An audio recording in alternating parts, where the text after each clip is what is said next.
Bonsoir à toutes et à tous et bienvenue pour le débrief de la rencontre Juventus-Tottenham, le 8ème de finale, le match aller qui a été joué à Turin ce soir le 13 février 2018. Le match qui s'est terminé sur le score de 2-2 avec une Juve assez décevante quand même à domicile, voilà, qui a marqué rapidement en 8 minutes 2 buts grâce à Gonzalo Higuaín, ce qui leur a permis vraiment de tirer quelque chose de ce match, parce que si c'était pas grâce à ces 2 buts rapidement marqués dès le début de la rencontre, je pense que Tottenham se serait imposé. Voilà, Tottenham qui a très très bien joué, qui a contrôlé toute la deuxième mi-temps et une bonne partie de la première mi-temps après les 2 buts. Voilà, le tournant du match, ça a vraiment été le penalty raté par Higuaín, le deuxième penalty, juste avant la mi-temps. Voilà, Douglas Costa qui fait un très bon travail, qui va provoquer un penalty, faute de Serge Aurier. Et Higuaín tire tout simplement sur la transversale.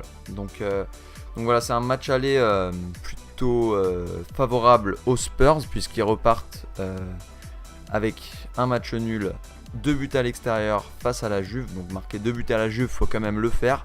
Voilà, but de Harry Kane et de Christian Eriksen. Donc moi je pense qu'au match retour, Tottenham est vraiment favori, puisqu'ils seront chez eux et ils sont très forts chez eux. Donc je pense que là l'avantage maintenant est pour Tottenham. Voilà, avant la rencontre, je pensais que la Juve quand même à domicile allait s'imposer 1-0 ou 2-1, et qu'ils allaient vraiment faire le taf au match aller pour pouvoir maintenir le résultat au match retour. Mais là la Juve sont obligés de marquer au match retour, parce que à cause des buts à l'extérieur, ils perdraient la rencontre en cas de 0-0 ou autre score où ils ne marqueraient pas. Donc ils sont obligés de marquer. Donc à Wembley va y avoir un gros match. Le match retour, je sais pas quand est-ce que c'est, mais c'est bientôt. Là, c'est la reprise de la Ligue des Champions.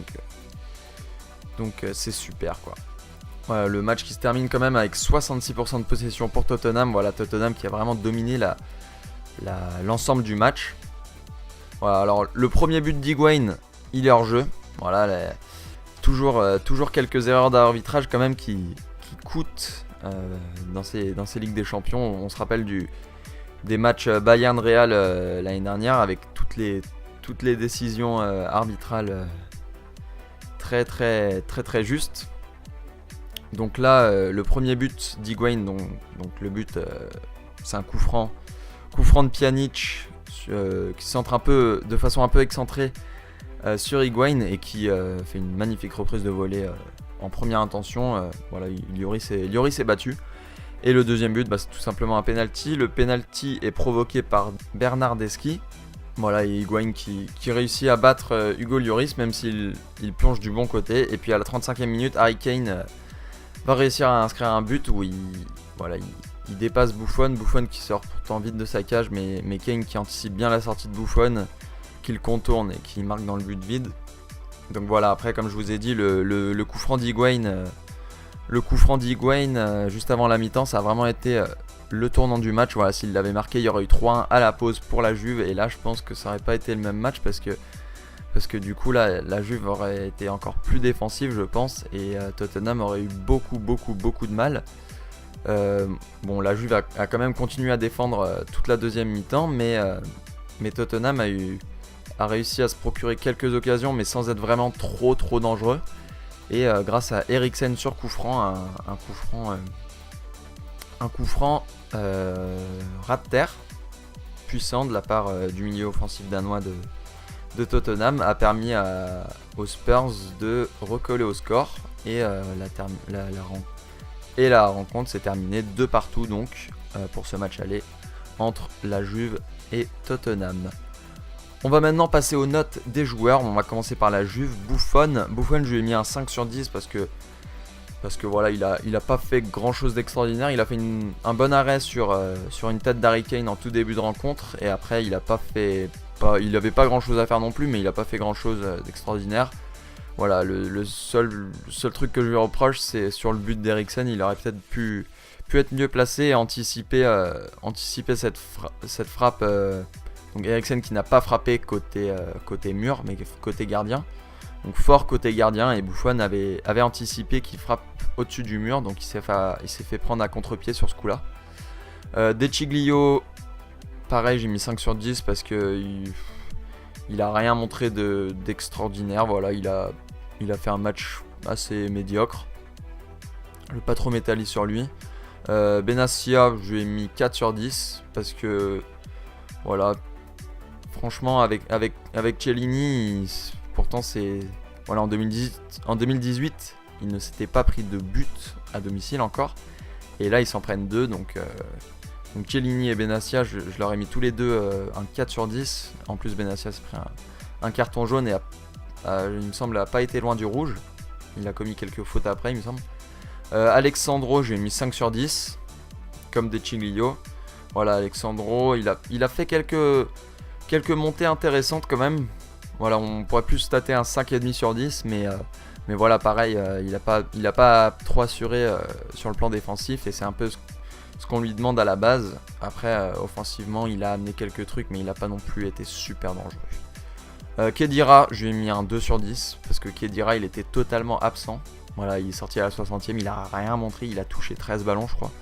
Vraiment, dans un tel match, voilà, pour un milieu, faut faire mieux, quoi. C'est pas le Khedira des grands jours qu'on connaît de l'époque, de Madrid, et même à la Juve, il a fait de très bons matchs. Donc franchement, Khedira assez décevant sur ce match. Pjanic, je lui ai mis 6 sur 10, parce que 6,5 plutôt, parce qu'il a quand même fait un bon match dans l'ensemble. Il a fait la passe D sur le premier but d'Higuaín. Voilà, sur coup de pied arrêté, sur corner surtout, il a pu apporter le danger grâce à ses bons centres. Bernardeschi, voilà, à part le penalty, il n'a pas fait grand chose. Il a fait une bonne frappe aussi que Lloris a réussi à arrêter, mais sinon il n'était pas très présent dans l'attaque de la Juve, donc je lui ai mis un 6 sur 10. Douglas Costa, j'ai mis 7 sur 10 parce que il n'a pas marqué, mais il a provoqué le deuxième penalty que Higuaín a ensuite raté, mais en faisant un grand pont sur Serge Aurier, et puis ensuite Serge Aurier qui le tacle par derrière, donc penalty. Et en deuxième mi-temps, à un moment, il a réussi à dribbler 2 ou 3 joueurs de Tottenham et faire un bon centre que malheureusement Higuaín n'a pas pu mettre au fond, puisque Vertonghen a coupé la trajectoire in extremis et a failli marquer contre son camp. Mandzukic, je lui ai mis 6 sur 10. Il n'a pas été mauvais dans l'ensemble. Après, il s'est blessé au fur et à mesure de la rencontre. Voilà, il boitait un peu, donc il n'était pas forcément dans les meilleures conditions pour disputer un bon match. Donc je lui ai mis 6 sur 10. Il a eu quelques occasions, notamment sur corner, mais sinon sans plus. Higuaín, je lui ai mis 8 sur 10 parce qu'il a quand même mis un doublé. Il aurait pu mettre un triplé, ou là je lui aurais mis un 10 sur 10. Mais il a raté le dernier penalty. Voilà, c'est un peu, comme j'arrête pas de vous le dire, la plaque tournante du match. Donc voilà, 8 sur 10 pour Higuaín quand même. Meilleur joueur de la Juve ce soir. On passe à Tottenham avec Hugo Lloris tout d'abord. Hugo Lloris, je lui ai mis un 6 sur 10 parce que le penalty, voilà, s'il l'avait arrêté, il aurait eu une meilleure note. Il a failli l'arrêter, mais Higuaín a vraiment bien frappé quand même. Mais après, le reste du match, il a été bon. Je trouve, il a été propre. Voilà, il a fait quelques bons arrêts, surtout sur la frappe de Bernardeschi. Ensuite, Serge Aurier, 4 sur 10, voire même 3,5, 3. Parce qu'il concède un penalty. Offensivement, il n'a pas fait grand chose. Et il s'est pris un carton jaune. Donc voilà, vraiment pas le meilleur match de l'ancien parisien. Davinson Sanchez, je lui ai mis un 4 sur 10, voire 5. Parce que franchement, en fait, il est bon. Il est bon, mais ça se voit qu'il manque d'expérience, qu'il a que 21 ans. Et que voilà, des fois, il fait des trucs un peu qui pourraient être coûteux. Voilà, heureusement pour Tottenham, ça a pas coûté plus que ça pendant ce match. Mais il prend beaucoup de risques parfois. Donc c'est pour ça que je lui ai mis seulement, on va dire 4,5 sur 10. Jan Vertonghen qui est quand même un des meilleurs défenseurs du monde pour moi. Si ce n'est déjà, je dirais que c'est, avec Azpilicueta, le meilleur défenseur de Première Ligue. Ouais, il est vraiment très bon, que ce soit dans les tacles, dans les interceptions, aussi à la relance, dans les airs. Vertonghen, il est partout. Il lit super bien le jeu. Donc moi, je lui ai mis un 7 sur 10 ce soir, parce qu'il a été très très bon. Il a sauvé Tottenham à de nombreuses reprises. Ben Davies, je lui ai mis un 5 sur 10 parce que voilà, il était pas très inspiré ce soir offensivement. Faut dire que ses centres étaient assez maladroits, mais bon, dans l'ensemble, après défensivement, il a fait son taf. Il s'est quand même pris un carton jaune, mais voilà. Moussa Dembélé, 7 sur 10. Voilà, un des milieux les plus sous-cotés d'Europe, je pense. Un match exceptionnel de sa part. On pourrait même lui mettre un 8 sur 10, franchement, parce qu'il est vraiment très, très, très important pour Tottenham. Voilà, il a une faculté à conserver le ballon au milieu, même à dribbler ses adversaires. Il se faufile en fait dans les milieux adverses. Pourtant, quand il a pas le ballon, il court pas, on dirait, mais il est partout. Donc voilà, très très bon joueur Moussa Dembélé à surveiller durant cette Ligue des Champions, parce que je pense que s'il se blesse pas, il peut faire beaucoup de bien à Tottenham et les emmener très très loin, parce que c'est pas juste l'attaque de Tottenham qui les fait gagner, c'est aussi Moussa Dembélé au milieu qui vraiment fait un gros travail. Eric Dyer, un match très très très très médiocre, voilà, 5 sur 10 hein. Voilà, Eric Dyer qui a rien montré de particulier, il a rien fait de mal, mais il a rien montré d'exceptionnel. Christian Eriksen, je lui ai mis 8 sur 10 parce que il a été très bon, il a réussi à faire de très bonnes passes vers l'avant, à trouver ses coéquipiers dans les 20 derniers mètres. Et il a très bien servi Kane à de nombreuses reprises. Voilà, Kane qui a pas toujours su la mettre au fond, mais qui a quand même marqué un but. Donc Eriksen, je lui mets 8 sur 10. Dele Alli, je lui mets un 6,5 sur 10 parce qu'il a quand même fait une passe D sur le but de Kane. Mais à part ça, je ne l'ai pas trouvé très très présent dans ce match. Donc voilà, pas le meilleur match de Dele Alli quand même. Lamela, je lui ai mis un 6,5 sur 10 comme Dele Alli.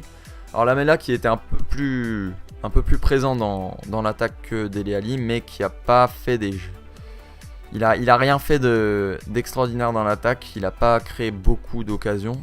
Donc voilà, 6,5 sur 10 pour Lamela, ça pourrait même être un 6. Voilà, j'aurais préféré voir Son à sa place, Son qui est rentré à la 83e minute, qui a pas eu le temps de faire grand chose. Harry Kane, 8 sur 10, 7,5, 8.